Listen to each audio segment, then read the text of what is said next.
Right, thank you. So our topic today is best practices in advanced acquisition. Maybe a little bit of a misnomer because it probably should be best practices for advanced acquisition to be determined, to be announced. The reason is this new authority that TxDOT has is very recent in origin, and we're in the process of developing the business rules that relate to the exercise of that power. How many people, by show of hands, attended the environmental session yesterday where Patrick Lee spoke on advanced acquisition? Okay. Good. It was a very useful and productive presentation from an environmental perspective. Today will be more from a legal perspective, so hopefully you'll have a pretty balanced view of what this is all about at the end of this presentation. So what are we talking about for those who did not attend yesterday's environmental session? We're talking about early or advanced acquisition, and that's defined in the Code of Federal Regulations. Early acquisition is the acquisition of real property interests by an acquiring agency prior to completion of the environmental review process for a transportation project. By contrast, the term advanced acquisition is a state law term. It's the name of the subchapter in the Transportation Code, Chapter 202, that the legislature used in granting TxDOT some years back in 2005 the authority to purchase in advance of the environmental decision options to purchase land, meaning that we pay an option fee and that we can exercise that option if we choose, or forfeit the fee and not close on the property in the future. And now it has been expanded to include the actual purchase acquisition of right-of-way parcels, pre-environmental. So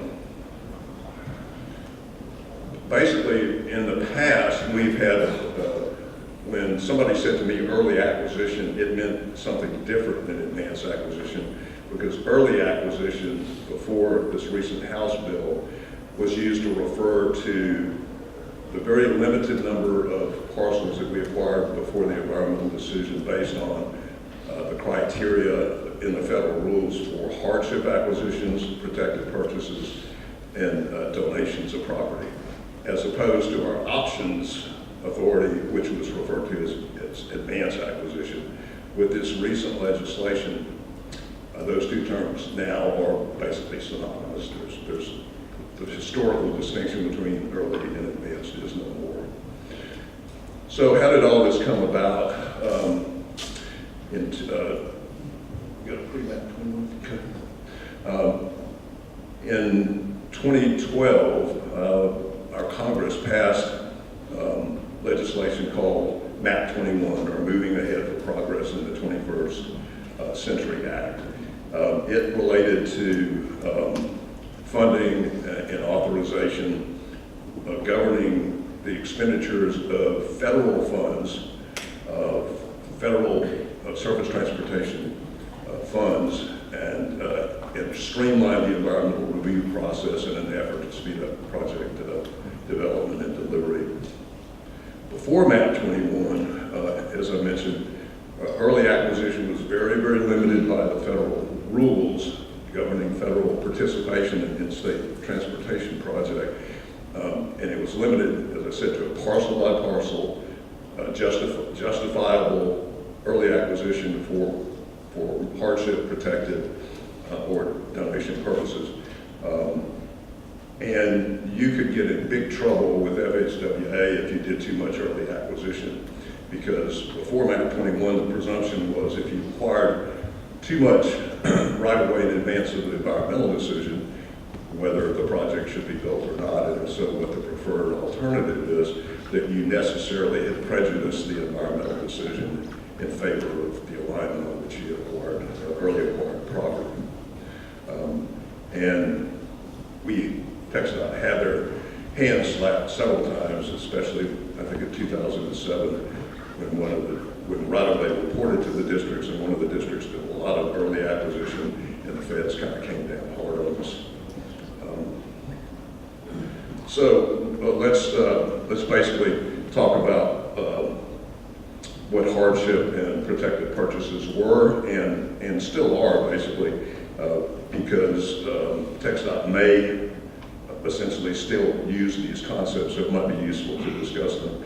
So a hardship acquisition has to be based, first of all, on the request of a property owner in writing, which shows that their remaining in the property pending the environmental decision poses an undue hardship, keywords, compared to other property owners on the project because of health, safety, or financial reasons.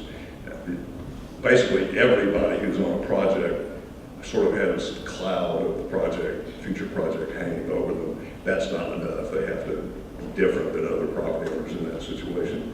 And then number two, they have to have tried to sell their property and have been unable to sell the property at fair market value because of the pending project within a reasonable, typical time in the normal marketplace. And importantly, hardship acquisitions could not and still cannot influence the environmental review or the environmental decision on the project, including the build, no build, or alternative solution processes. So the next one is protected purchases compared to hardship purchases.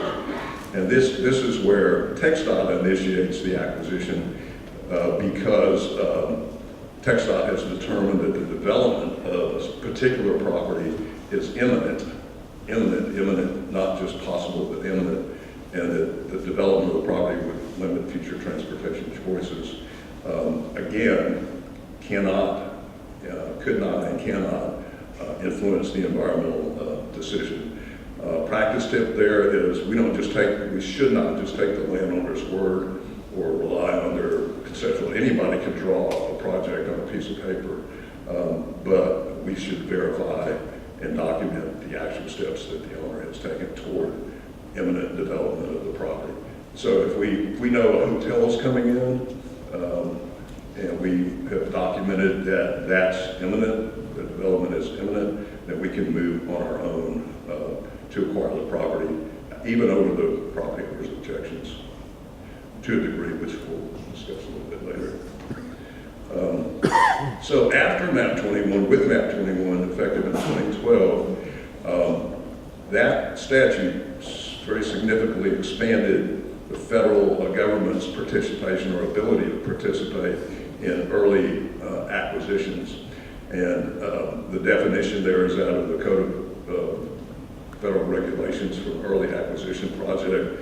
Just skipping to the underlying language, it may consist of the acquisition of real property interest in a specific parcel, a portion of a transportation corridor, or an entire transportation corridor.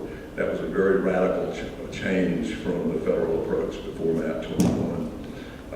And with that came a diminished risk of the feds, for a federal finding that early acquisition had prejudiced the environmental decision. In essence, before MAP 21, if you did too much early acquisition, it was assumed that you had prejudiced the environmental decision. And now, after MAP 21, it's basically assumed that early acquisition does not influence or prejudice the environmental decision if the state certifies that it did not. So it's a big change.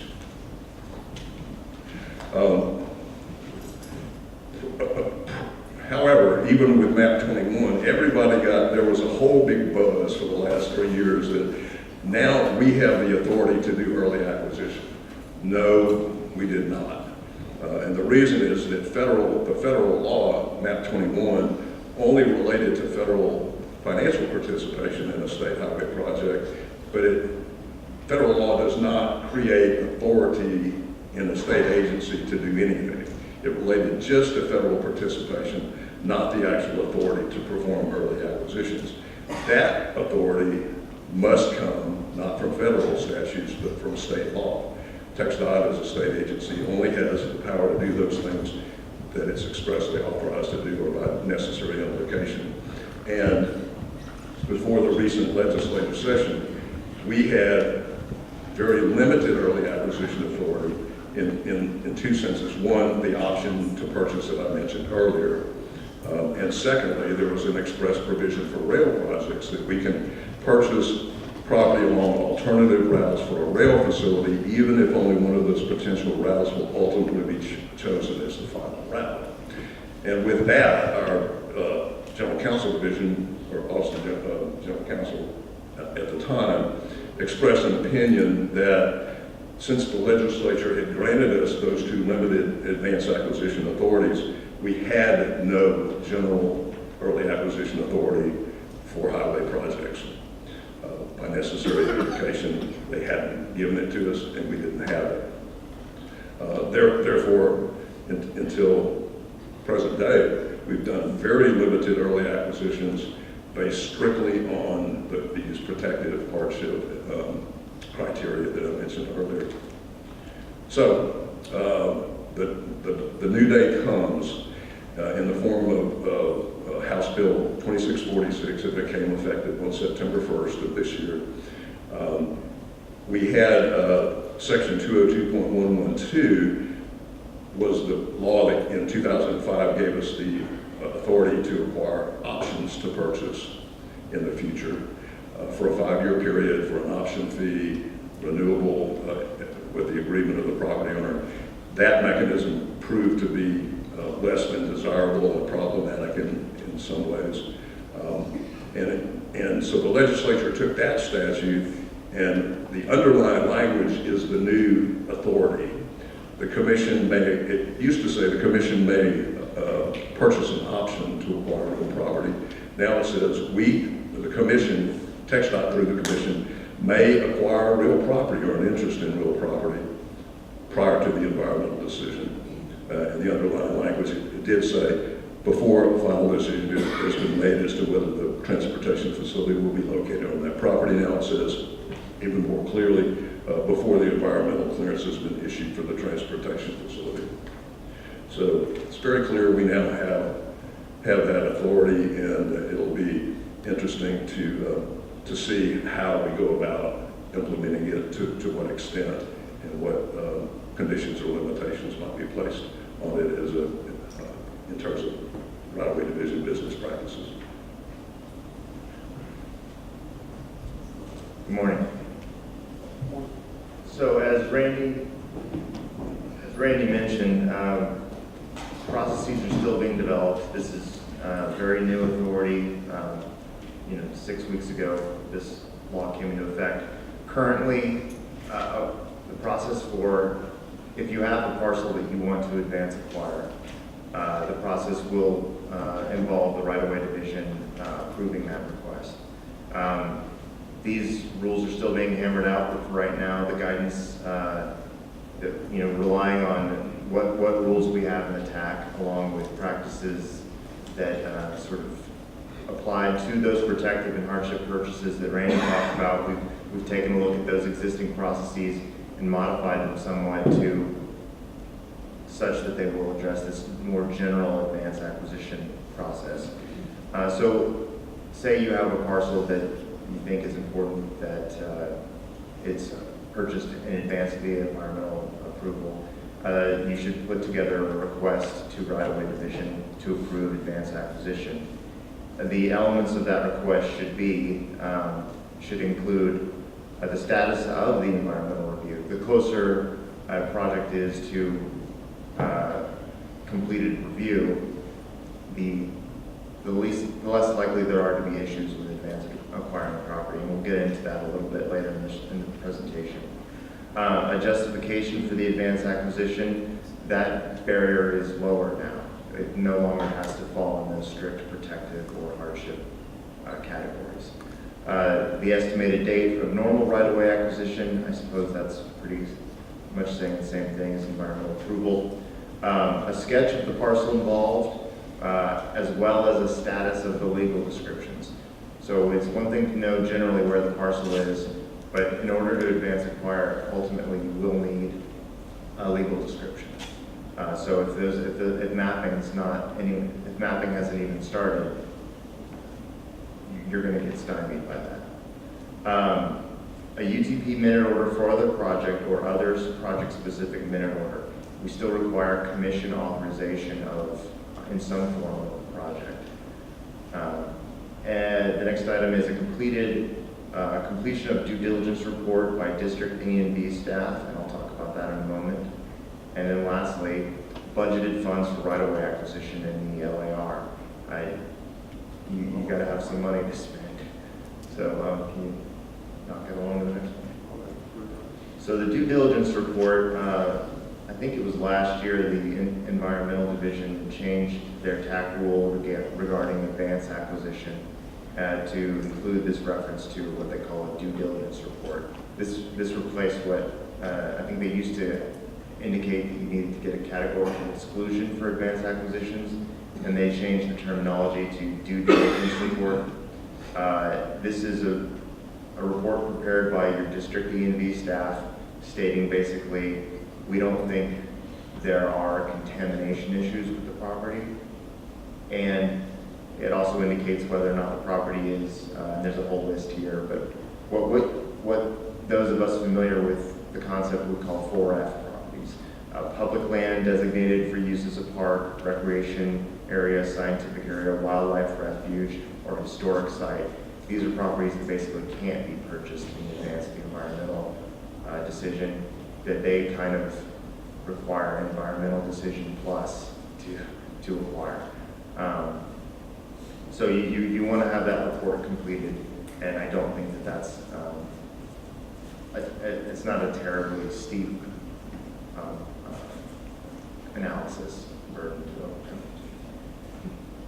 So after you get, in theory, this, you've identified a parcel, you've made your request, and the request is approved, how do you move forward? You need to get that surveyed. We cannot purchase property that we don't have a description for. You need to obtain an appraisal. We're still obligated to follow the Uniform Act in terms of how we approach a landowner and make offers and negotiate, and part of that requires us to present them an offer based on an appraisal. And otherwise, I guess that's my third point, and otherwise follow the property code and the Uniform Relocation Assistance Act such that we don't prejudice any future acquisition that may occur on this property. And so, what are the limitations on the use of this? Because I think we all have this idea that the earlier we buy right away, the better, and that's certainly a lot of appeal to that idea. But this authority is pretty limited, and it has certain drawbacks to it. As I've already mentioned, you can't buy so-called 4F properties. You can't advance acquire those.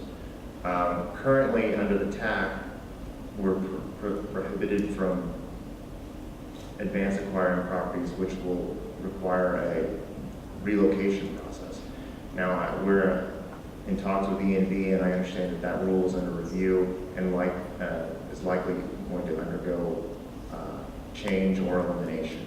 So, but as of today, that's the TAC. Darby, you might mention what relocation means, where somebody is displaced by right. the project, be it a person or a business. Relocation is a technical term under the Uniform Act that refers to when a business or a resident is displaced by an acquisition project, and such that they have to move, relocate the business, relocate their home, and entitles them to a series of reimbursable expenses. Basically, that someone becomes displaced by the project. And so currently under the TAC, we can't cause that to happen. And this is, we probably should have led the whole show with this. No condemnation of advance acquisition parcels. Advance acquisition is a purely voluntary it's purely under voluntary purchase. And so if you make that offer to your landowner, who you think, I've identified the parcel that is really important to us that we get this parcel early, and you make the offer to the landowner and they say no, well, you're kind of in the shoes of everyone who wants to buy property in the state of Texas. You you only have one option there, is to offer more money, and what's the justification when you have an appraisal for fair market value? It is really likely that at that point you're going to end up waiting for your authority to condemn. The next item is not so much a limitation as just sort of a pointer, that if the project is on the STIP or the TIP, advanced acquisitions are likely to be eligible for some form of federal financial participation after the fact. That we can, while we may not have federal approval for their participation up front, that we can seek either reimbursement or credit. If the project is not on the STIP or the TIP, we may be talking about 100% state dollars, which on a parcel by parcel basis is probably not the end of the world, but it's worth considering that these are parcels, if acquired in the normal sense of the full authority to proceed, we would be getting significant financial participation from the feds, and you at some point, how much of that we're willing to not get reimbursed for, that's something to think about. So the next one is also important. The next three, really. No demolition of advanced acquisition parcels. No utility relocation on advanced acquisition parcels. No turning dirt on advanced acquisition parcels. All that's advanced is the acquisition. You have authority to buy, and that's it. There's no environmental clearance for demolition, construction, turning dirt. So that's puts us in a kind of an odd position that we may end up, however, start again.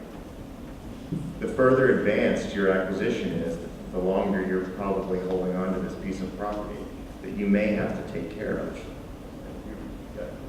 Yeah, and I would add to that, that probably is not a real problem for vacant property, but, if it's developed property and there are improvements, and there's an apartment complex, that's going to present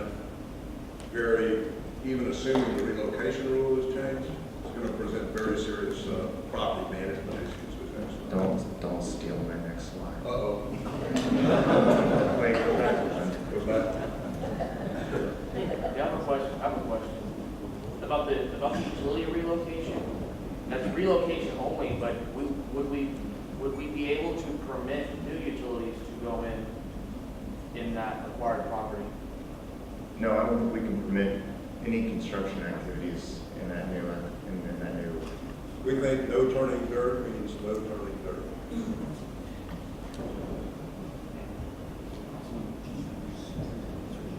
So the potential pitfalls of advanced acquisition.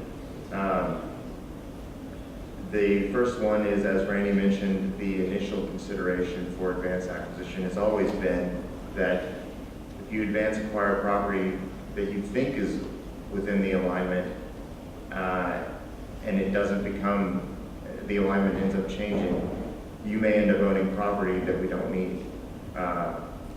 HB 2646 addresses this. It gives a priority right of purchase back to the landowner who we bought the property from.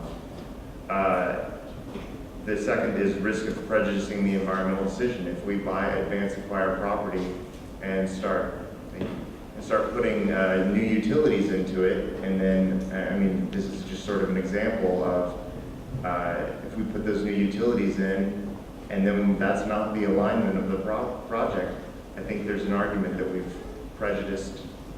attempted to prejudice the alignment and the environmental decision. And as Randy referenced, there's the property management issues.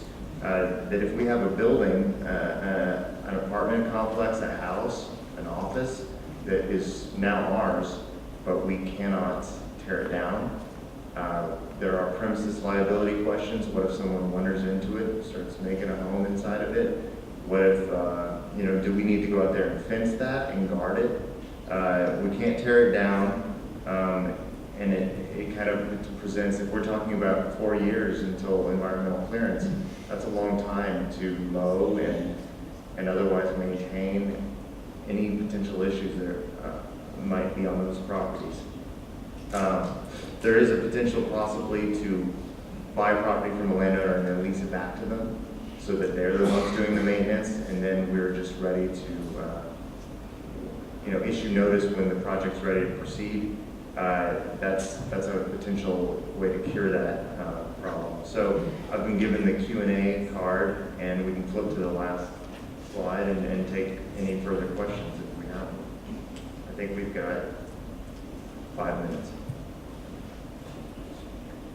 The no turning dirt rule applies to TxDOT initiates the advanced acquisition. Does it also apply if the owner requesting an advanced acquisition? So is it a hardship or something? Yeah, the question is, does the no turning dirt rule apply if a landowner has approached TxDOT to request that TxDOT advance acquire the property? Yes. There are really two bases for that no turning dirt rule. One is it's in the Code of Federal Regulations.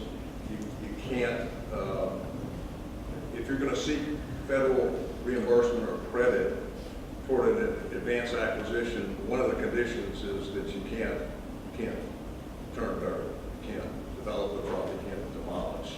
The other one is that the presumption of early acquisition is that the mere fact of acquiring property before the environmental decision has no environmental impact in and of itself. Well, that's not true if you go in and tear down an apartment complex and displace people. You've had an actual impact on the environment, on the human environment, in advance of the environmental decision that's supposed to have taken that into account. So yes, it applies no matter whether the property owner requests it or whether it's a protected purchase initiated by TxDOT. I think we have maybe time for one more or two more questions. Kyle, I think Kyle's been working on a pilot program for a couple of our projects. So we're ready to talk about those. I know Austin District is we're trying to. So we do have a couple of projects out there that we're trying advanced acquisition out on and seeing how it goes. One going on in Austin. We're looking at starting one in Wichita Falls, 35 project, and there might be one or two more that we're kind of piloting.